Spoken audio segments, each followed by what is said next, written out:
Welcome to Making Every Contact Count for Wellbeing, a person-centered approach.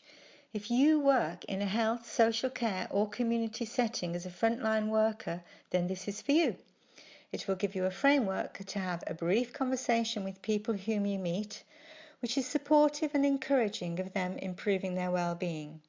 It covers core skills and information that you can then use to implement making every contact count in your own work setting. It's about you walking the walk. Making every contact count gives you an opportunity to live out your core values. You can be enabling and support the person to have the motivation, capability and opportunity to make changes in their lives that will improve their well-being. You can show that you're caring and sensitive to the other person's needs, and you can be person-centered and put the other person at the heart of decisions about their lives. So why is making every contact count important? It's about prevention. It's about supporting people to make small changes in their everyday lives that can make a big difference to their well-being. We spend billions on avoidable illnesses such as type 2 diabetes, coronary heart disease, stroke, respiratory and liver diseases. And the impact of avoidable ill health is often greatest on people in more deprived communities. And it's no longer just enough to treat people once they're ill. With a growing, diverse and ageing population and high rates of chronic diseases, obesity and mental health problems, we need a more radical solution. And we are talking about well-being, and well-being is not just about health.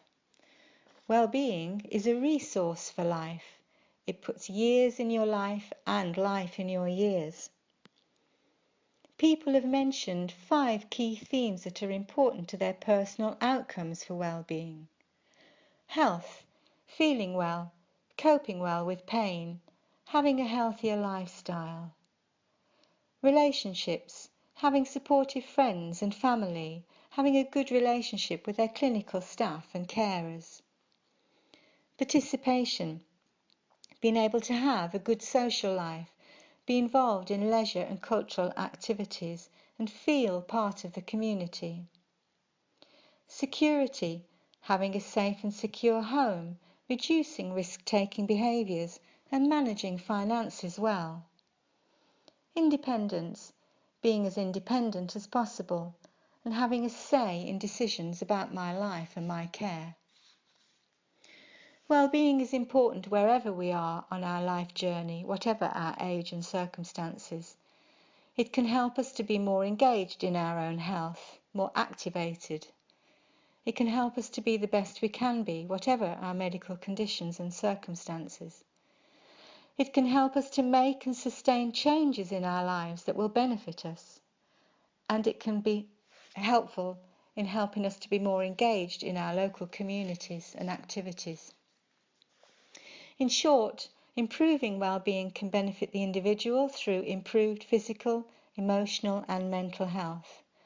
It can benefit communities through having more people involved in local communities and strengthening them. And it can benefit health and social care systems by reducing the burden. How can you make every contact count for well-being? You can be more person-centered. The person has to be at the heart of decisions about them. We can be person-centered by looking out, listening out, and using a simple 3-question conversation framework for well-being. Look out for things that might prompt a brief chat about well-being. Does the person seem lonely, bored, anxious, depressed or agitated? Have you spotted any hazards in the home, such as loose rugs or lack of a smoke alarm? Or is the person sitting in a cold room? Do they have access to food and drink? Listen out. If the person mentions that they feel concerned about something, make sure that you acknowledge that concern.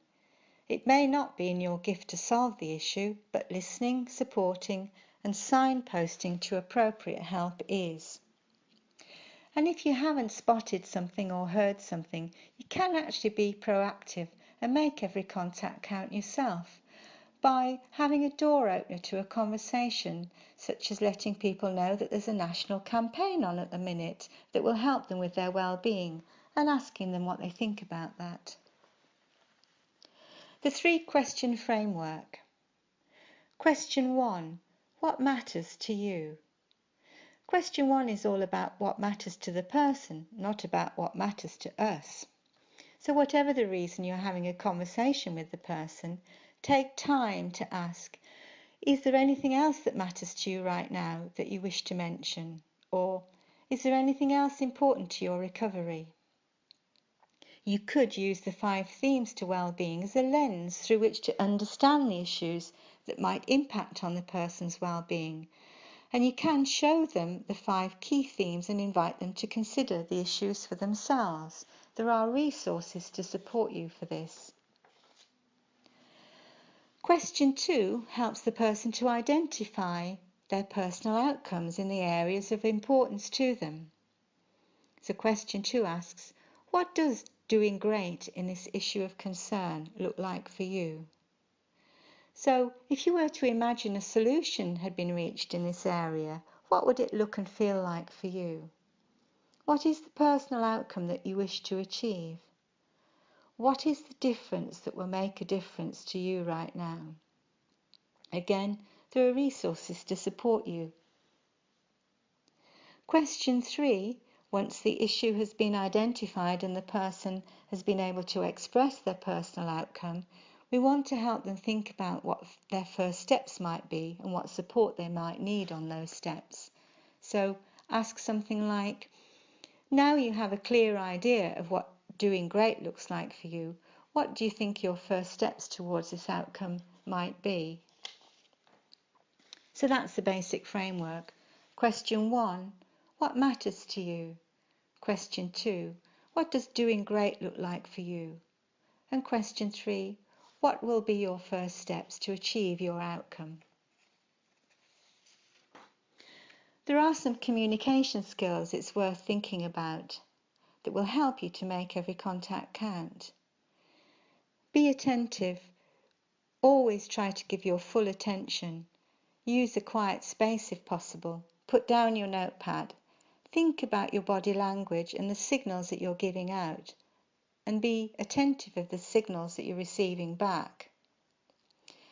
Use open statements and open questions that don't get a yes or no answer, such as, tell me about why this is so important to you. How will you do this? What will be your first step? Acknowledge and reflect back. This shows that we're listening well. So say something like, I hear you say how difficult it is for you to change right now. Or, you've been thinking about this change for some time by the sounds of it. And again, that helps the person to feel understood and can lead you into a further conversation about what the person might need to make a difference for them. So even in a brief chat, we can help people to feel more motivated, more capable, and to have more opportunities to change. Motivate by popping in a positive. That's you saying something encouraging and supportive of change. Something like, I'm sure you can do this. You could ask them to imagine the benefits of that change. Tell me how good you think you'll feel when you are more physically active every day. You can encourage them to make simple plans to change. What will your first step be to quit smoking? Who will you tell? When will you start? You can help people to be more capable of change by inviting them to think about what information or skills they will need to make that change work. You could give information in a neutral manner and then invite them to consider what it means to them. For instance, you should aim to be physically active on most days of the week for about 30 minutes. You can do this in 10-minute chunks rather than 30 minutes all in one go. What sort of activities would work for you? You can give people the opportunity to change by signposting them to trusted sources of information and support, such as NHS Choices, Change for Life, One You, and local groups and buddying services. So this is a call to action for you to make every contact count. There is a knowledge bank to support you, as well as a set of resources to help you to structure your brief conversations about person-centred outcomes for well-being. So please make every contact count and make a difference for well-being.